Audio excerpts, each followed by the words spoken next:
Sweat Marden ਦਾ ਅਗਲਾ ਲੇਖ ਹੈ ਚਿੰਤਾਵਾਂ ਅਤੇ ਅਨਿਸ਼ਚਿਤਤਾ ਰੁੱਖ। ਮਨੁੱਖ ਨੂੰ ਹੀ ਰੱਬੀ ਵਰਦਾਨ ਹੈ ਕਿ ਰੱਬ ਨੇ ਉਹਨੂੰ ਵਿਚਾਰਨ ਹਿੱਤ ਬੁੱਧੀ ਦਿੱਤੀ ਹੈ। ਸੰਸਾਰ ਦੇ ਸਮੂਹ ਜੀਵ ਪ੍ਰਾਣੀਆਂ ਵਿੱਚੋਂ ਮਨੁੱਖ ਹੀ ਵਿਚਾਰਦਾ ਜਾਂ ਬੋਲਦਾ ਹੈ। ਹਰ ਪਲ ਕੁਝ ਨਾ ਕੁਝ ਉਧੇੜ ਪੁਣ ਕਰਦਾ ਹੈ। ਉਹ ਆਪਣੀ ਸੋਚ ਰਾਹੀਂ ਘੜੀ ਵਿੱਚ ਤਰੱਕੀਆਂ ਦੀਆਂ ਸਿਖਰਾਂ ਤੇ ਉੱਡਦਾ ਹੈ ਤੇ ਉਹਦੀ ਸੋਚ ਹੀ ਉਹਨੂੰ ਮੁੜ ਅਰਸ਼ ਤੋਂ ਫਰਸ਼ ਤੇ ਪਟਕ ਦਿੰਦੀ ਹੈ। ਮਨੁੱਖੀ ਸੋਚ ਕਮਜ਼ੋਰੀਆਂ ਵਾਲੀ ਸੋਚ ਵਿੱਚ ਘੁੰਮਦੀ ਹੈ। ਸੁਖੀ ਜੀਵਨ ਦੀ ਤਾਂਘ ਉਹਨੂੰ ਸਹੀ ਢੰਗ ਨਾਲ ਜਿਉਣ ਨਹੀਂ ਦਿੰਦੀ ਤੇ ਅਨਿਸ਼ਚਿਤਤਾ ਵਾਲੇ ਰੁੱਖ ਵਿੱਚ ਰੁੱਝਿਆ ਰਹਿੰਦਾ ਹੈ। ਵਰਤਮਾਨ ਦੀ ਤਾਂ ਕੋਈ ਫਿਕਰ ਨਹੀਂ, ਭਵਿੱਖ ਲਈ ਲੋਚਦਾ ਹੈ, ਉਹ ਦੁਖੀ ਹੁੰਦਾ ਹੈ। ਸਵਾਮੀ ਦਇਆਨੰਦ ਸਰਸਵਤੀ ਨੇ ਚੰਗੀ ਗੱਲ ਕਹੀ ਹੈ, ਕੇਵਲ ਆਪਣੇ ਵਰਤਮਾਨ ਦਾ ਧਿਆਨ ਕਰੋ। ਨਾ ਭੂਤਕਾਲ ਨੂੰ ਸੋਚ ਕੇ ਦੁਖੀ ਹੋ ਤੇ ਨਾ ਹੀ ਭਵਿੱਖ ਦੀ ਚਿੰਤਾ ਕਰੋ। ਸਵਾਮੀ ਜੀ ਦੇ ਕਥਨ ਤੇ ਗੌਰ ਕਰਨ ਦੀ ਲੋੜ ਹੈ। ਭੂਤਕਾਲ ਤਾਂ ਬੀਤ ਚੁੱਕਾ ਹੈ, ਉਸ ਬਾਰੇ ਸੋਚ ਦੀ ਲੋੜ ਨਹੀਂ, ਕਿਉਂਕਿ ਪਛਤਾਵਾ ਕੋਈ ਲਾਭਕਾਰੀ ਨਹੀਂ ਹੁੰਦਾ। ਭਵਿੱਖ ਨੂੰ ਕੌਣ ਜਾਣ ਸਕਦਾ ਹੈ, ਇਸ ਲਈ ਭਵਿੱਖ ਚਿੰਤਾ ਦਾ ਕਾਰਨ ਨਹੀਂ ਹੋਣਾ ਚਾਹੀਦਾ। ਕੇਵਲ ਵਰਤਮਾਨ ਹੀ ਰਹਿ ਜਾਂਦਾ ਹੈ।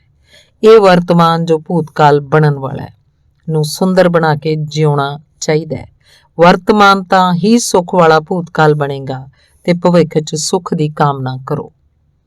ਕੱਲ ਦੀ ਕੀ ਚਿੰਤਾ ਕਰਨੀ, ਅੱਜ ਦੀ ਚਿੰਤਾ ਕੀਤੀ ਜਾਵੇ। ਮਨੁੱਖ ਦਾ ਕੁਝ ਅਜਿਹਾ ਸੁਭਾਅ ਬਣ ਗਿਆ ਕਿ ਅਸ਼ੰਕਾ ਦੇ ਘੇਰੇ 'ਚ ਘਿਰ ਕੇ ਰਹਿ ਗਿਆ। ਵਿਅਰਥ ਦੀ ਸ਼ੰਕਾ ਕਰਦਾ ਰਹਿੰਦਾ ਹੈ। ਸੋਚੇ ਸੋਚ ਨਾ ਹੋਈ, ਜੇ ਸੋਚੇ ਲਖਵਾਰ। ਕੱਲ ਕੀ ਹੋਏਗਾ, ਕੱਲ ਕਿਧਰੇ ਇਹ ਨਾ ਵਾਪਰ ਜਾਏ, ਉਹ ਨਾ ਵਾਪਰ ਜਾਏ। ਦਿਮਾਗ 'ਚ ਅਨੇਕ ਪ੍ਰਕਾਰ ਦੇ ਵਿਚਾਰ ਘੁੰਮਦੇ ਹਨ। ਇਹਨਾਂ ਉਲਟ ਸੁਲਟ ਵਿਚਾਰਾਂ 'ਚ ਘੁੰਮਦਾ ਰਹਿੰਦਾ ਹੈ ਮਨੁੱਖੀ ਵਿਚਾਰ। ਵਾਧੂ ਦੇ ਫਿਕਰ ਉਹਨੂੰ ਦੁਖੀ ਕਰਦੇ ਹਨ। ਸੋਚ ਕਾਰਨ ਘੁੱਟੇ ਸਾਹ ਲੈਂਦਾ ਹੈ। ਲੱਕੜ ਨੂੰ ਜਿਵੇਂ ਘੁਣ ਲੱਗ ਜਾਂਦਾ ਹੈ ਤੇ ਲੱਕੜ ਖੋਖਲੀ ਹੋ ਜਾਂਦੀ ਹੈ, ਠੀਕ ਉਸ ਪ੍ਰਕਾਰ ਚਿੰਤਾਵਾਂ ਆਦਮੀ ਦੇ ਸਰੀਰ ਨੂੰ ਖੋਖਲਾ ਕਰ ਦਿੰਦੀਆਂ ਹਨ। ਵਿਅਰਥ ਦੀਆਂ ਚਿੰਤਾਵਾਂ ਮਨੁੱਖ ਨੂੰ ਘੇਰੀ ਰੱਖਦੀਆਂ ਹਨ। ਹਰ ਮਨੁੱਖ ਦੇ ਮਨ ਵਿੱਚ ਇਸ ਪ੍ਰਕਾਰ ਦੀਆਂ ਚਿੰਤਾਵਾਂ ਉੱਠਦੀਆਂ ਹਨ। ਜਿਹੜੇ ਉਹਨਾਂ ਦੇ ਚੁੰਗਲ 'ਚ ਨਹੀਂ ਫਸਦੇ ਉਹ ਸੁਖੀ ਰਹਿੰਦੇ ਹਨ। ਚਿੰਤਾ ਨੂੰ ਮਨ 'ਚ ਪੈਦਾ ਨਾ ਹੋਣ ਦਿਓ। ਜੇ ਚਿੰਤਾ ਹੋਵੇ ਤਾਂ ਉਹਨੂੰ ਝਟਕਾ ਦੇ ਕੇ ਛੱਡ ਦਿਓ। ਚਿੰਤਾ ਦਾ ਘੇਰਾ ਆਪ ਦੀ ਤਰੱਕੀ ਦੇ ਘੇਰੇ ਨੂੰ ਘੇਰ ਲੈਂਦਾ ਹੈ। ਆਪ ਦੀ ਸ਼ਕਤੀ ਤੇ ਹੌਸਲੇ ਨੂੰ ਕਮਜ਼ੋਰ ਕਰਦੀ ਹੈ। ਬਿਨਾਂ ਮਕਸਦ ਤੋਂ ਆਉਣ ਵਾਲੇ ਸਮੇਂ ਦਾ ਫਿਕਰ ਕਰ ਆਪਣੇ ਜੀਵਨ ਨੂੰ ਦੁਖੀ ਨਾ ਕੀਤਾ ਜਾਏ, ਇਹ ਮਨੁੱਖੀ ਧਰਮ ਹੈ। ਜਿਉਂ-ਜਿਉਂ ਉਮਰ ਵੱਧਦੀ ਹੈ, ਚਿੰਤਾ ਦਾ ਘੇਰਾ ਵੀ ਵੱਧਦਾ ਹੈ। ਮੌਤ ਦਾ ਡਰ ਵੀ ਸਤਾਉਂਦਾ ਹੈ।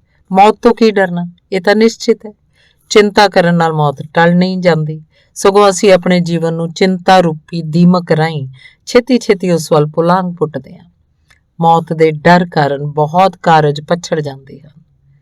ਕੁਝ ਵਿਅਕਤੀਆਂ ਨੂੰ ਸੱਟ ਲੱਗ ਜਾਣ ਦੀ ਚਿੰਤਾ ਤੰਗ ਕਰਦੀ ਹੈ। ਕੁਝ ਲੋਕ ਆਪਣੇ ਪਰਿਵਾਰਜਨਾਂ ਹਿੱਤ ਚੰਗਾ ਕਰਦੇ ਹਨ। ਘਰ 'ਚ ਕੋਈ ਔਕੜ ਆ ਜਾਏ ਤਾਂ ਚਿੰਤਾ। ਮਨੁੱਖ ਦੀ ਸ਼ਾਂਤੀ ਤੇ ਸੁੱਖ ਵਾਲਾ ਜੀਵਨ ਦੁਖੀ ਹੋ ਜਾਂਦਾ ਹੈ। ਜਾਂ ਕਹਿ ਲਿਆ ਜਾਏ, ਚਿੰਤਾ ਹੀ ਚਿਤਾ ਵਾਲਾ ਸਮਾਂ ਨੇੜੇ ਖਿੱਚ ਲਿਆਉਂਦੀ ਹੈ। ਚਿੰਤਾ ਦਾ ਘੇਰਾ ਸਦਾ ਖਤਰਨਾਕ ਹੁੰਦਾ ਹੈ। ਮੇਘਨਾਦ ਦੇ ਜਾਲ ਦੀ ਤਰ੍ਹਾਂ ਚਿੰਤਾ ਮਨੁੱਖ ਨੂੰ ਆਪਣੇ ਜਾਲ 'ਚ ਘੇਰ ਤੇ ਜਕੜ ਲੈਂਦੀ ਹੈ, ਜਿਸ 'ਚੋਂ ਮੁਕਤੀ ਪ੍ਰਾਪਤ ਕਰਨੀ ਬਹੁਤ ਮੁਸ਼ਕਿਲ ਹੋ ਜਾਂਦੀ ਹੈ। ਚਿੰਤਾ ਮਤ ਕਰ, ਭਵਿੱਖ ਸਦਾ ਸੁਨਹਿਰੀ ਹੋਵੇ, ਅਜਿਹੀ ਆਸ਼ਾ ਰੱਖ। ਸੁਖੀ ਭਵਿੱਖ ਦੀ ਕਾਮਨਾ ਕਰੋ। ਵਿਅਰਥ ਦੀ ਚਿੰਤਾ ਬਾਰੇ ਨਿਰੰਤਰ ਸੋਚ ਦੁਖੀ ਨਾ ਹੋਵੋ। ਮਨੋਵਿਗਿਆਨੀ ਦਾ ਕਥਨ ਹੈ ਕਿ ਵਿਚਾਰਾਂ ਦਾ ਪ੍ਰਭਾਵ ਮਨੁੱਖ ਦੀ ਸੋਚ ਤੇ ਪੈਂਦਾ ਹੈ। ਤਾਂ ਹੀ ਕਿੰਗ ਲੀਅਰ ਨੇ ਆਪਣੀ ਧੀ ਨੂੰ ਆਖਿਆ ਸੀ, nothing will come out of nothing. ਚਿੰਤਾ ਕਰਦਾ ਕਰਦਾ ਵਿਅਕਤੀ ਉਹਦੀ ਲਪੇਟ 'ਚ ਆ ਜਾਂਦਾ ਹੈ। ਇਸ ਲਈ ਚਿੰਤਾ ਮੁਕਤ ਜੀਵਨ ਜਿਉਣਾ ਹੀ ਸੱਚੀ ਭਗਤੀ ਹੈ। ਸਦਾ ਚੰਗੀਆਂ ਗੱਲਾਂ ਸੋਚੋ। ਚੰਗਿਆਈ ਸੋਚੋਗੇ ਤਾਂ ਚੰਗਾ ਹੋਏਗਾ, ਸੁੱਖ ਵੀ ਮਿਲੇਗਾ। ਅਰਜਨ ਨੇ ਮਨੁੱਖੀ ਜੀਵਨ ਦੀ ਚਿੰਤਾ ਕੀਤੀ, ਪਰ ਭਗਵਾਨ ਕ੍ਰਿਸ਼ਨ ਨੇ ਚਿੰਤਾ ਨੂੰ ਛੱਡ ਸ਼ੁਭ ਕਰਮ ਦਾ ਉਪਦੇਸ਼ ਦਿੱਤਾ ਤੇ ਅਰਜਨ ਤੇ ਪਾਂਡਵਾਂ ਨੇ ਜਿੱਤ ਪ੍ਰਾਪਤ ਕੀਤੀ। ਦਾਰਸ਼ਨਿਕ ਅਰਸਤੂ ਦਾ ਕਥਨ ਹੈ, ਚਿੰਤਾ ਮਨੁੱਖੀ ਸੋਚ ਦੀ ਉਪਜ ਹੈ। ਅਕਸਰ ਇਹਦਾ ਕੋਈ ਆਧਾਰ ਨਹੀਂ ਹੁੰਦਾ। ਚਿੰਤਾ 'ਚ ਡੁੱਬੇ ਰਹਿਣਾ ਹਾਨੀਕਾਰਕ ਸਿੱਧ ਹੁੰਦਾ ਹੈ। ਅਰਸਤੂ ਦਾ ਇਹ ਕਥਨ ਇੱਕਦਮ ਸਹੀ ਹੈ। ਅਸਲ 'ਚ ਚਿੰਤਾ ਸਾਡੀ ਸੋਚ ਦਾ ਹੀ ਨਤੀਜਾ ਹੈ। ਵਿਅਰਥ ਹੀ ਸੋਚ ਕੇ ਅਸੀਂ ਦੁਖੀ ਹੁੰਦੇ ਹਾਂ। ਅੰਤ 'ਚ ਚਿੰਤਾ ਦਾ ਕੋਈ ਮੂਲ ਨਹੀਂ ਹੁੰਦਾ, ਨਾ ਹੀ ਆਧਾਰ। ਚਿੰਤਾ ਕਾਰਨ ਸਰੀਰ ਤੇ ਹਰ ਪ੍ਰਕਾਰ ਦਾ ਨੁਕਸਾਨ ਹੁੰਦਾ ਹੈ। ਮਾਨਸਿਕ ਸੰਤੁਲਨ ਵਿਗੜ ਜਾਂਦਾ ਹੈ। ਬੁਰੇ ਭਲੇ ਦਾ ਫਰਕ ਸਮਝਣ ਤੋਂ ਨਦਾਰਦ ਅਸੀਂ ਡਰ ਤੇ ਚਿੰਤਾ ਕਾਰਨ ਦੁਖੀ ਹੁੰਦੇ ਹਾਂ ਤੇ ਕੰਮ ਦੀ ਗਤੀ ਮੰਦ ਪੈ ਜਾਂਦੀ ਹੈ। ਸਾਡਾ ਉਤਸ਼ਾਹ, ਸਾਡੀਆਂ ਸਾਰੀਆਂ ਖੁਸ਼ੀਆਂ ਸਮਾਪਤ ਹੋ ਜਾਂਦੀਆਂ ਹਨ। ਸਾਡੇ ਚਿਹਰੇ ਦੀ ਰੰਗਤ ਪੀਲੀ ਪੈ ਜਾਂਦੀ ਹੈ। ਕਿਸੇ ਕੰਮ 'ਚ ਧਿਆਨ ਨਹੀਂ ਰਹਿੰਦਾ ਤੇ ਅਨਿਸ਼ਚਿਤਤਾ ਦੀ ਹਾਲਤ ਵਿੱਚ ਬਹੁਤ ਕੁਝ ਗਵਾ ਲੈਂਦੇ ਹਾਂ। ਚਿੰਤਾਵਾਂ ਦਾ ਘੇਰਾ ਆਪ ਨੂੰ ਆਪਣੀ ਪਕੜ 'ਚ ਲੈ ਕੇ ਬੇਕਾਰ ਕਰ ਦਿੰਦਾ ਹੈ। ਨਿਰਮੂਲ ਚਿੰਤਾ ਦਾ ਘੇਰਾ ਕਿਸੇ ਲਈ ਵੀ ਹਿਤਕਾਰੀ ਨਹੀਂ ਹੁੰਦਾ। ਚਿੰਤਾ ਨਾ ਕਰੋ, ਭਵਿੱਖ ਲਈ ਸਦਾ ਆਸ਼ਾਵਾਦੀ ਰਹੋ, ਸਦਾ ਸੁਖੀ ਤੇ ਸੁੰਦਰ ਭਵਿੱਖ ਦੀ ਕਾਮਨਾ ਕਰੋ। ਹਰ ਮਨੁੱਖ ਦੇ ਮਨ 'ਚ ਚਿੰਤਾ ਪੈਦਾ ਹੁੰਦੀ ਹੈ, ਕੋਈ ਵੀ ਮਨੁੱਖ ਇਸ ਤੋਂ ਵਾਂਝਾ ਨਹੀਂ। ਕੱਲ ਕੀ ਹੋਏਗਾ ਕਿਸ ਨੂੰ ਪਤਾ, ਕੱਲ ਨੂੰ ਇਹ ਹੋਏਗਾ ਜਾਂ ਉਹ। ਅੰਤ ਇਸ ਪ੍ਰਕਾਰ ਦੀ ਸੋਚ ਜਾਂ ਚਿੰਤਾ ਮਨ ਨੂੰ ਝਟਕਾ ਦਿੰਦੀ ਹੈ। ਇੱਕ ਚਰਵਾਹੇ ਦਾ ਮੁੰਡਾ ਵੀ ਇਸ ਸਮੱਸਿਆ ਦਾ ਸ਼ਿਕਾਰ ਹੋ ਗਿਆ। ਬੱਕਰੀਆਂ ਚਰਾਉਣ ਲਈ ਜੰਗਲ 'ਚ ਜਾਂਦਾ ਸੀ। ਜੰਗਲ 'ਚ ਇੱਕ ਨਰ ਪੰਛੀ ਸ਼ੇਰ ਸੀ। ਮੁੰਡੇ ਦੇ ਦਿਲ 'ਚ ਡਰ ਪੈਦਾ ਹੋ ਗਿਆ। ਉਹਨੂੰ ਸ਼ੇਰ ਦਾ ਡਰ ਹੋ ਗਿਆ ਕਿ ਸ਼ੇਰ ਵੱਲੋਂ ਹਮਲਾ ਕਰਨ ਤੇ ਲੋਕ ਉਹਦੀ ਮਦਦ ਲਈ ਆਉਣਗੇ ਜਾਂ ਨਹੀਂ। ਇਸ ਕਾਰਨ ਉਹਨੇ ਇੱਕ ਦਿਨ ਪ੍ਰੀਖਿਆ ਲੈਣ ਦੀ ਸੋਚੀ। ਉੱਚੀ ਆਵਾਜ਼ 'ਚ ਚੀਕਿਆ, ਸ਼ੇਰ ਆ ਗਿਆ, ਬਚਾਓ। ਉਹਦੀ ਆਵਾਜ਼ ਸੁਣ ਕੇ ਲੋਕ ਦੌੜੇ ਆਏ। ਸਭ ਨੂੰ ਵੇਖ ਕੇ ਉਹ ਬਹੁਤ ਖੁਸ਼ ਹੋਇਆ। ਲੋਕਾਂ ਨੂੰ ਉਹਦੇ ਵਿਹਾਰ ਤੇ ਗੁੱਸਾ ਆ ਗਿਆ। ਉਹ ਸਾਰੇ ਬੁਰਾ ਭਲਾ ਕਰਦੇ ਪਰਤ ਗਏ। ਇੱਕ ਦਿਨ ਸ਼ੇਰ ਆ ਹੀ ਗਿਆ ਤੇ ਲੱਗਾ ਚੀਖਾਂ ਮਾਰਨ, ਪਰ ਕੋਈ ਨਾ ਆਇਆ ਕਿਉਂਕਿ ਲੋਕ ਸਮਝਦੇ ਰਹੇ ਕਿ ਮੁੰਡਾ ਪਹਿਲਾਂ ਵਾਂਗ ਨਾਟਕ ਕਰ ਰਿਹਾ ਹੋਏਗਾ। ਸ਼ੇਰ ਨੇ ਉਹਦਾ ਕੰਮ ਤਮਾਮ ਕਰ ਦਿੱਤਾ। ਵਿਅਰਥ ਚਿੰਤਾ ਦੀ ਸੋਚ ਨੇ ਉਹਨੂੰ ਖਾ ਲਿਆ। ਚਿੰਤਾ ਕਿਸੇ ਨਾ ਕਿਸੇ ਪ੍ਰਕਾਰ ਆਪ ਦਾ ਨੁਕਸਾਨ ਕਰਦੀ ਹੈ। ਆਸ਼ੰਕਾ ਨੂੰ ਝੱਟ ਮਨ ਚੋਂ ਕੱਢ ਸੁੱਟੋ। ਦਿਮਾਗ 'ਚ ਘਰ ਕਰਨ ਦਾ ਮੌਕਾ ਨਾ ਦਿੱਤਾ ਜਾਏ। ਚਿੰਤਾ ਦਾ ਸਹਿਯੋਗੀ ਹੈ ਸ਼ੱਕ। ਸ਼ੱਕੀ ਵਿਅਕਤੀ ਕਦੇ ਤਰੱਕੀ ਨਹੀਂ ਕਰ ਸਕਦਾ। ਇਤਿਹਾਸ 'ਚ ਪਤਾ ਲੱਗਦਾ ਹੈ ਕਿ ਕਿਵੇਂ ਔਰੰਗਜ਼ੇਬ ਦਾ ਦੂਜਿਆਂ ਪ੍ਰਤੀ ਸ਼ੱਕ ਵਾਲੀ ਸੋਚ ਮੁਗਲਿਆ ਖਾਨਦਾਨ ਦੀ ਬਰਬਾਦੀ ਦਾ ਕਾਰਨ ਬਣੀ। ਸ਼ੱਕ ਦਾ ਕੋਈ ਆਧਾਰ ਨਹੀਂ ਹੁੰਦਾ, ਪਰ ਬਰਬਾਦ ਕਰਨ ਦੀ ਸ਼ਕਤੀ ਰੱਖਦਾ ਹੈ। ਕੰਨਾਂ ਨਾਲ ਸੁਣੀ ਗੱਲ ਸ਼ੱਕ ਹੁੰਦੀ ਹੈ। ਜਦੋਂ ਤੱਕ ਅੱਖਾਂ ਨਾਲ ਵੇਖ ਕੇ ਪ੍ਰਮਾਣ ਨਾ ਮਿਲ ਜਾਏ ਤਦ ਤੱਕ ਸੱਚ ਦਾ ਪਤਾ ਨਹੀਂ ਲੱਗ ਸਕਦਾ। ਇਹ ਕਾਰਨ ਹੈ ਕਿ ਆਸ਼ੰਕਾ ਕਾਰਨ ਸ਼ੱਕ ਪੈਦਾ ਹੁੰਦਾ ਹੈ। ਇਹਨੂੰ ਸੱਚ ਨਾ ਮੰਨਿਆ ਜਾਏ। ਸ਼ੱਕ ਤੇ ਨਿਰਭਰ ਰਹਾਂਗੇ ਤਾਂ ਗੜਬੜਾ ਜਾਏਗਾ। ਕੁਝ ਤੇ ਪਛਤਾਵਾ ਕਰਨ ਤੋਂ ਇਲਾਵਾ ਕੋਈ ਚਾਰਾ ਨਹੀਂ ਰਹਿ ਜਾਂਦਾ। ਕਿਹਾ ਵੀ ਜਾਂਦਾ ਹੈ ਕਿ ਸ਼ੱਕ ਦਾ ਇਲਾਜ ਤਾਂ ਲੁਕਮਾਨ ਹਕੀਮ ਕੋਲ ਵੀ ਨਹੀਂ ਸੀ। ਸ਼ੱਕ ਦਾ ਹੁਣ ਵੀ ਕੋਈ ਇਲਾਜ ਨਹੀਂ। ਸ਼ੱਕੀ ਹੋਣਾ ਮਾਨਸਿਕ ਬਿਮਾਰੀ ਹੈ ਜਿਹੜੀ ਅਕਸਰ ਦੁਖਦਾਈ ਸਿੱਧ ਹੁੰਦੀ ਹੈ। ਪਤਨੀ ਵੱਲੋਂ ਕਿਸੇ ਹੋਰ ਮਰਦ ਨਾਲ ਗੱਲ ਕਰਨਾ ਤੇ ਕਈ ਪਤੀਆਂ ਨੂੰ ਸ਼ੱਕ ਹੋ ਜਾਂਦਾ ਹੈ। ਠੱਠਾ ਮਖੌਲ ਝੱਲ ਨਹੀਂ ਹੁੰਦਾ। ਸ਼ੱਕ ਦਾ ਉਪਜਣਾ ਸੁਭਾਵਕ ਹੈ। ਸ਼ੱਕ ਹੋ ਜਾਂਦਾ ਹੈ ਕਿਧਰੇ ਗੜਬੜ ਨਾ ਹੋ ਜਾਏ। ਕੁਝ ਨੌਕਰਾਂ ਤੇ ਮਾਲਿਕ ਸ਼ੱਕ ਕਰਦਾ ਹੈ ਕਿਧਰੇ ਚੋਰੀ ਕਰਕੇ ਭੱਜ ਨਾ ਜਾਏ। ਚੋਰੀਆਂ ਕੁਝ ਖਾਂਦਾ ਨਾ ਰਹੇ। ਨੌਕਰੀ ਵਾਲੇ ਦੀ ਸ਼ਾਮਤ ਤਾਂ ਆਉਂਦੀ ਹੈ ਪਰ ਮਾਲਕ ਵੀ ਮਨ 'ਚ ਦੁਖੀ। ਇੱਕ ਸ਼ੱਕੀ ਮਾਲਕ ਆਪਣੇ ਨੌਕਰ ਨੂੰ ਕਮਰੇ 'ਚ ਬੰਦ ਕਰ ਬਾਹਰ ਚਲਾ ਗਿਆ। ਕਮਰੇ ਨੂੰ ਅੱਗ ਲੱਗ ਗਈ ਕਿਸੇ ਕਾਰਨ। ਨੌਕਰ ਨੇ ਚੀਕਾਂ ਮਾਰੀਆਂ ਪਰ ਦਰਵਾਜ਼ਾ ਬੰਦ ਹੋਣ ਕਰਕੇ ਕਿਸੇ ਨੂੰ ਪਤਾ ਨਾ ਲੱਗਾ ਕਿ ਨੌਕਰ ਕਮਰੇ ਦੇ ਅੰਦਰ ਅੱਗ ਵਿੱਚ ਸੜ ਰਿਹਾ ਸੀ। ਕਰਦੇ ਕਰਾਉਂਦੇ ਉਹ ਮਰ ਹੀ ਗਿਆ। ਸ਼ੱਕ ਨੌਕਰ ਨੂੰ ਤੇ ਮਕਾਨ ਨੂੰ ਤਾਂ ਖਾ ਹੀ ਗਿਆ, ਪਰ ਮਾਲਕ ਦਾ ਕੀ ਬਣਿਆ ਹੋਏਗਾ ਮਨੁੱਖੀ ਸੋਚ ਤੋਂ ਪਰੇ ਹੈ। ਪੁਲਿਸ ਨੇ ਤਾਂ ਘੜੀਸਿਆ ਹੀ ਹੋਏਗਾ ਅਦਾਲਤਾਂ ਵਿੱਚ। ਜਦੋਂ ਤੱਕ ਪੂਰਾ ਪ੍ਰਮਾਣ ਨਾ ਮਿਲੇ ਸ਼ੱਕ ਦੇ ਬਿਨਾਂ ਤੇ ਕੋਈ ਵੀ ਕਾਰਵਾਈ ਨਹੀਂ ਆਰੰਭੀ ਜਾਣੀ ਚਾਹੀਦੀ। ਅਜਿਹਾ ਨਾ ਕਰਨ ਤੇ ਸਿਵਾਏ ਪਛਤਾਵੇ ਤੋਂ ਕੁਝ ਨਹੀਂ ਮਿਲਦਾ। ਸ਼ੱਕ ਕਾਰਨ ਪਛਤਾਵੇ ਦੀ ਅੱਗ 'ਚ ਸੜਨਾ ਪੈਂਦਾ ਹੈ ਤੇ ਸੁਆਹ ਹੋਣਾ ਹੀ ਰਹਿ ਜਾਂਦਾ ਹੈ। ਆਪ ਨੂੰ ਕਿਸ ਪ੍ਰਕਾਰ ਦਾ ਸ਼ੱਕ ਹੈ? ਠੀਕ ਹੈ, ਸ਼ੱਕ ਦੇ ਬਿਨਾਂ ਤੇ ਪ੍ਰਮਾਣ ਲੱਭਣਾ ਚਾਹੀਦਾ ਹੈ। ਪ੍ਰਮਾਣ ਮਿਲ ਜਾਏ ਤਾਂ ਦੰਡ ਦਿੱਤਾ ਜਾ ਸਕਦਾ ਹੈ। ਜਦੋਂ ਤੱਕ ਕੋਈ ਪ੍ਰਮਾਣ ਨਹੀਂ ਮਿਲ ਜਾਂਦਾ, ਕੋਈ ਕਾਰਵਾਈ ਨਾ ਕੀਤੀ ਜਾਏ ਤੇ ਚੁੱਪਚਾਪ ਪ੍ਰਮਾਣ ਦੀ ਭਾਲ ਕਰੋ। ਕੁਝ ਵਿਅਕਤੀ ਈਰਖਾ ਵੈਰ ਭਾਵ ਨਾਲ ਕਿਸੇ ਹੋਰ ਤੇ ਸ਼ੱਕ ਕਰਨ ਲੱਗ ਪੈਂਦੇ ਹਨ। ਉਹਦਾ ਵਿਸ਼ਵਾਸ ਨਾ ਕਰੀ, ਉਹ ਤਾਂ ਬੇਈਮਾਨ ਹੈ, ਠੱਗ ਲਏਗਾ ਤੁਹਾਨੂੰ। ਵਿਅਕਤੀ ਵਿਸ਼ੇਸ਼ ਬਾਰੇ ਇਸ ਪ੍ਰਕਾਰ ਦੀਆਂ ਤੋਹਮਤਾਂ ਲਾ ਕੇ ਆਪ ਨੂੰ ਸ਼ੱਕ ਦੇ ਚਿੱਕੜ 'ਚ ਧੱਕ ਦਿੱਤਾ ਜਾਂਦਾ ਹੈ। ਅਜਿਹੀਆਂ ਗੱਲਾਂ ਤੇ ਵਿਸ਼ਵਾਸ ਕਰਕੇ ਧੋਖੇ 'ਚ ਆ ਜਾਂਦਾ ਹੈ ਬੰਦਾ। ਸ਼ੱਕ ਕਾਰਨ ਕਿਸੇ ਚੰਗੇ ਵਿਅਕਤੀ ਦੀ ਸੇਵਾ ਤੇ ਸਹਿਯੋਗ ਤੋਂ ਵਾਂਝੇ ਰਹਿ ਜਾਂਦੇ ਹੋ ਤੁਸੀਂ। ਪਹਿਲਾਂ ਹਰ ਗੱਲ ਨੂੰ ਪਰਖੋ ਤੇ ਫੈਸਲਾ ਕਰੋ। ਸ਼ੱਕ ਦੇ ਆਧਾਰ ਤੇ ਆਪ ਵੱਲੋਂ ਚੁੱਕਿਆ ਕੋਈ ਵੀ ਕਦਮ ਹਾਨੀਕਾਰਕ ਹੋਵੇਗਾ।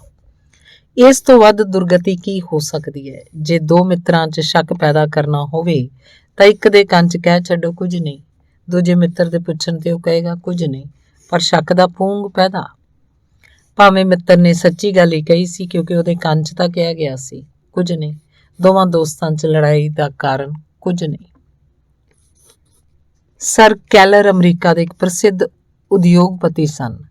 ਉਹਨਾਂ ਨੇ ਇੱਕ ਸਜ਼ਾ ਯਾਫਤਾ ਮਨੁੱਖ ਨੂੰ ਆਪਣੀ ਫਰਮ ਦਾ ਖਜ਼ਾਨਚੀ ਬਣਾਤਾ। ਲੋਕਾਂ ਨੇ ਕਹਿਣਾ ਸ਼ੁਰੂ ਕਰ ਦਿੱਤਾ ਕਿ ਇਸ ਬੇਈਮਾਨ ਨੂੰ ਨੌਕਰੀ ਤੇ ਰੱਖ ਲਿਆ, ਉਹ ਵੀ ਖਜ਼ਾਨਚੀ ਦੇ ਪਦ ਤੇ। ਸਰ ਕੈਲਰ ਦਾ ਵਿਸ਼ਵਾਸ ਸੀ ਕਿ ਗਬਨ ਦੇ ਕੇਸ 'ਚ ਸਜ਼ਾ ਭੁਗਤ ਚੁੱਕਿਆ ਮਨੁੱਖ ਮੁੜ ਕਿਉਂ ਇਸ ਅੱਗ 'ਚ ਹੱਥ ਪਾਏਗਾ। ਲੋਕਾਂ ਨੇ ਸ਼ੱਕ ਨੂੰ ਨਾ ਤਿਆਗਿਆ, ਪਰ ਸਰ ਕੈਲਰ ਨੇ ਉਹਨਾਂ ਦਾ ਵਿਸ਼ਵਾਸ ਨਾ ਕੀਤਾ ਤੇ ਉਹਨਾਂ ਨੂੰ ਪੂਰਾ ਯਕੀਨ ਸੀ ਕਿ ਉਹ ਵਿਅਕਤੀ ਅੱਗ 'ਚ ਢਲ ਕੇ ਸੋਨਾ ਬਣ ਚੁੱਕਾ ਸੀ। ਹੋਇਆ ਵੀ ਇਸ ਪ੍ਰਕਾਰ। ਸਜ਼ਾ ਭੁਗਤ ਚੁੱਕਿਆ ਵਿਅਕਤੀ ਸਰ ਕੈਲਰ ਲਈ ਉਪਯੋਗੀ ਸਿੱਧ ਹੋਇਆ ਤੇ ਕੈਸ਼ ਦੇ ਮਾਮਲੇ 'ਚ ਸੱਚਾ ਨਿਕਲਿਆ। ਸ਼ੱਕ ਦਾ ਸਹਾਰਾ ਕਦੇ ਨਾ ਲਿਆ ਜਾਵੇ, ਕਿਉਂਕਿ ਇਹ ਸਦਾ ਹਾਨੀਕਾਰਕ ਸਿੱਧ ਹੁੰਦਾ ਹੈ। ਸ਼ੱਕ ਨੂੰ ਸੱਚ ਦੀ ਕਸਵੱਟੀ ਤੇ ਪਰਖ ਹੀ ਆਪ ਦੀ ਅਕਲਮੰਦੀ ਦਾ ਸਬੂਤ ਹੈ। ਬਿਨਾਂ ਆਧਾਰ ਤੇ ਕੀਤਾ ਸ਼ੱਕ ਜ਼ਹਿਰ ਹੁੰਦਾ ਹੈ। ਜਦੋਂ ਤੱਕ ਸੱਚ ਸਾਹਮਣੇ ਨਾ ਆ ਜਾਏ ਤਦ ਤੱਕ ਉਸ ਸ਼ੱਕ ਨੂੰ ਸੀਨੇ 'ਚ ਦੱਬੀ ਰੱਖਣਾ ਸ਼ੁਭ ਰਹਿੰਦਾ ਹੈ। ਔਰਤਾਂ ਦਾ ਸੁਭਾਅ ਅਕਸਰ ਸ਼ੱਕੀ ਹੁੰਦਾ ਹੈ। ਆਪਣੇ ਸ਼ੱਕ ਕਾਰਨ ਵਧੇਰੇ ਦੁੱਖ ਪਾਉਂਦੀਆਂ ਹਨ ਤੇ ਉਹਨਾਂ ਦਾ ਜੀਵਨ ਕਲੇਸ਼ਪੂਰਨ ਹੁੰਦਾ ਹੈ। ਚਿੰਤਾ ਤੇ ਸ਼ੱਕ ਨੂੰ ਆਪਣਾ ਦੁਸ਼ਮਣ ਜਾਣੋ। ਸ਼ੱਕ ਨੂੰ ਮਨ 'ਚ ਰੱਖ ਕੇ ਉਹਦੀ ਪਰਖ ਕਰੋ। ਜਦੋਂ ਤੱਕ ਇਹ ਵਿਧੀ ਨਹੀਂ ਅਪਣਾਓਗੇ ਉਸ ਵੇਲੇ ਤੱਕ ਜੀਵਨ ਜਿਉਣ ਦਾ ਮਜ਼ਾ ਨਹੀਂ ਆਏਗਾ। ਭਵਿੱਖ ਲਈ ਚਿੰਤਤ ਹੋਣ ਦੀ ਲੋੜ ਨਹੀਂ। ਕੁਝ ਲੋਕ ਆਪਣੇ ਭਵਿੱਖ ਲਈ ਚਿੰਤਤ ਰਹਿੰਦੇ ਹਨ। ਕੱਲ ਕੀ ਹੋਏਗਾ ਇਸ ਚਿੰਤਾ 'ਚ ਹੱਥ ਤੇ ਹੱਥ ਧਰੀ ਬੈਠੇ ਰਹਿੰਦੇ ਹਨ। ਭਵਿੱਖ ਦਾ ਅਗਾਊਂ ਪਤਾ ਕਰਨ ਹਿੱਤ ਤਾਂਤਰਿਕਾਂ ਜਾਂ ਜੋਤਸ਼ੀਆਂ ਕੋਲ ਭੱਜੇ ਫਿਰਦੇ ਰਹਿੰਦੇ ਹਨ। ਅਖਬਾਰਾਂ 'ਚ ਰਾਸ਼ੀਫਲ ਭਾਲਦੇ ਰਹਿੰਦੇ ਹਨ। ਕੱਲ ਲਈ ਮਨ 'ਚ ਅਨੇਕਾਂ ਸ਼ੰਕਾਵਾਂ ਨੂੰ ਜਨਮ ਦੇ ਲੈਂਦੇ ਹਨ। ਹਰ ਵਿਅਕਤੀ ਭੁੱਲ ਜਾਂਦਾ ਹੈ ਕਿ ਉਹਦਾ ਭਵਿੱਖ ਉਹਦੇ ਹੱਥ ਵਿੱਚ ਨਹੀਂ। ਭਵਿੱਖ ਤਾਂ ਕੰਮ ਕਰਨ ਨਾਲ ਸੰਵਾਰਦਾ ਹੈ। ਜਿਹਾ ਕੰਮ ਕਰਾਂਗੇ ਉਹੋ ਜਿਹਾ ਭਵਿੱਖ ਹੋਏਗਾ। ਬਿਨਾਂ ਕੰਮ ਕੀਤੇ ਕੋਈ ਅਜਿਹਾ ਤਰੀਕਾ ਨਹੀਂ ਕਿ ਆਪ ਦੀ ਇੱਛਾ ਪੂਰਤੀ ਹੁੰਦੀ ਰਹੇ। ਇਸ ਲਈ ਭਵਿੱਖ ਦੀ ਪਛਾਣ ਕਰਨ ਦੀ ਥਾਂ ਕਰਮ ਕਰਨ ਦਾ ਫਿਕਰ ਕੀਤਾ ਜਾਵੇ। ਬਿਨਾਂ ਕੰਮ ਕੀਤੇ ਕੁਝ ਪ੍ਰਾਪਤ ਨਹੀਂ ਹੁੰਦਾ। ਚੰਗੇ ਕੀਤੇ ਕੰਮ ਦਾ ਫਲ ਜਾਂ ਯਸ਼ ਮਿਲ ਹੀ ਜਾਂਦਾ ਹੈ। ਕੀ ਪ੍ਰਾਪਤ ਹੋਏਗਾ ਜੇਕਰ ਕੁਝ ਕੀਤਾ ਨਹੀਂ? ਆਪਣੀ ਤਨਖਾਹ 'ਚ ਵਾਧਾ। ਮਾਲਕ ਤਨਖਾਹ ਤਾਂ ਵਧਾਏਗਾ ਜੇ ਅਜਿਹਾ ਕੁਝ ਕੀਤਾ ਹੋਵੇ ਜਿਹਦੇ ਕਾਰਨ ਆਪ ਵਾਧੂ ਤਨਖਾਹ ਲੈਣ ਦੇ ਯੋਗ ਹੋ। ਪ੍ਰੀਖਿਆ ਵਿੱਚ ਸਫਲਤਾ ਚਾਹੁੰਦੇ ਹੋ? ਪੜ੍ਹਾਈ ਕੀਤੇ ਬਗੈਰ ਸਫਲਤਾ ਕਿਵੇਂ? ਸਖਤ ਮਿਹਨਤ ਕਰਕੇ ਚੰਗੇ ਅੰਕ ਪ੍ਰਾਪਤ ਕਰ ਸਫਲਤਾ ਮਿਲਦੀ ਹੈ। ਪ੍ਰੇਮ 'ਚ ਸਫਲਤਾ ਦੇ ਚਾਹਵਾਨ ਹੋ। ਆਪਦੀ ਪ੍ਰੇਮਿਕਾ ਕਿੱਥੋਂ ਤੱਕ ਸਾਥ ਨਿਭਾਉਂਦੀ ਹੈ? ਆਪ ਦੋਵਾਂ ਦੇ ਪਰਿਵਾਰਾਂ ਦਾ ਕੀ ਵਤੀਰਾ ਹੈ? ਕੋਈ ਵੀ ਸਵਾਲ ਹੋਵੇ ਜਾਂ ਕੋਈ ਇੱਛਾ, ਬਿਨਾਂ ਮਿਹਨਤ ਨਾਲ ਕੁਝ ਵੀ ਸੰਭਵ ਨਹੀਂ। ਆਪ ਦਾ ਭਵਿੱਖ ਆਪ ਦੇ ਹੱਥ ਹੈ। ਜਿਹਾ ਬੀਜੋਗੇ ਤਿਹਾ ਫਲ ਪ੍ਰਾਪਤ ਹੋਏਗਾ। ਵਿਅਰਥ ਭਟਕਣ ਦਾ ਕੀ ਲਾਭ ਹੈ? ਭਵਿੱਖ ਕਾਰਨ ਮਨ 'ਚ ਕੋਈ ਚਿੰਤਾ ਨਾ ਕਰੋ। ਆਪਣਾ ਇੱਕ ਨਿਸ਼ਾਨਾ ਨਿਯਤ ਕਰੋ। ਉਸ ਮੁਤਾਬਿਕ ਯਤਨ। ਕੇਵਲ ਚਿੰਤਾ ਕਰਨ ਨਾਲ ਕੁਝ ਪ੍ਰਾਪਤ ਨਹੀਂ ਹੁੰਦਾ। ਮਨੁੱਖ ਸੰਸਾਰ ਦਾ ਸਭ ਤੋਂ ਉੱਤਮ ਪ੍ਰਾਣੀ ਹੈ। ਮਨੁੱਖ 'ਚ ਅਪਾਰ ਸ਼ਕਤੀ ਹੈ। ਉਹ ਸਭ ਕੁਝ ਕਰਨ ਦੇ ਸਮਰੱਥ ਹੈ। ਪਹਾੜਾਂ ਤੇ ਚੜ੍ਹ ਸਕਦਾ ਹੈ, ਹਵਾ 'ਚ ਉੱਡ ਸਕਦਾ ਹੈ, ਸਮੁੰਦਰ ਦੀ ਗਹਿਰਾਈ ਮਾਪ ਸਕਦਾ ਹੈ, ਬ੍ਰਹਿਮੰਡ ਦੇ ਹਰ ਗ੍ਰਹਿ ਤੇ ਪਹੁੰਚ ਸਕਦਾ ਹੈ। ਆਪਣੀ ਇਸ ਮਾਨਵ ਸ਼ਕਤੀ ਨੂੰ ਪਛਾਣਨ ਦੀ ਲੋੜ ਹੈ। ਆਪ ਦੀ ਦੇਹ 'ਚ ਅਪਾਰ ਸ਼ਕਤੀ ਦਾ ਵਾਸ ਹੈ। ਇਸ ਤੋਂ ਕੰਮ ਲਵੋ। ਇਸ ਸ਼ਕਤੀ ਦੇ ਉਪਯੋਗ ਦੀ ਲੋੜ ਹੈ। ਧਾਰਮਿਕ ਗ੍ਰੰਥਾਂ ਨੂੰ ਵੇਖ ਲਓ। ਪੀਰ ਪੈਗੰਬਰ ਹੁੰਦੇ ਹੋਏ ਉਹਨਾਂ ਨੇ ਮਨੁੱਖੀ ਚੋਲਾ ਪਹਿਨਿਆ ਪਰ ਆਪਣੇ ਸ਼ੁਭ ਕਰਮਾਂ ਕਾਰਨ ਸਾਡੇ ਆਗੂ ਬਣੇ। ਵੇਦਾਂ 'ਚ ਇੱਕ ਮੰਤਰ ਅਹਮ ਬ੍ਰਹਮੋਸਮੀ ਭਾਵ ਮੈਂ ਹੀ ਬ੍ਰਹਮਾ ਕਹਿਣ ਦਾ ਭਾਵ ਹੈ ਕਿ ਅਸਲ 'ਚ ਮਨੁੱਖ ਹੀ ਬ੍ਰਹਮ ਹੈ ਤੇ ਭਟਕਣ ਦੀ ਕੀ ਲੋੜ ਹੈ। ਜੀਵਨ ਜਿਉਣ ਲਈ ਮਿਲਿਆ। ਜੀਵਨ ਪੂਰੀ ਸ਼ਾਨ ਨਾਲ ਜੀਓ।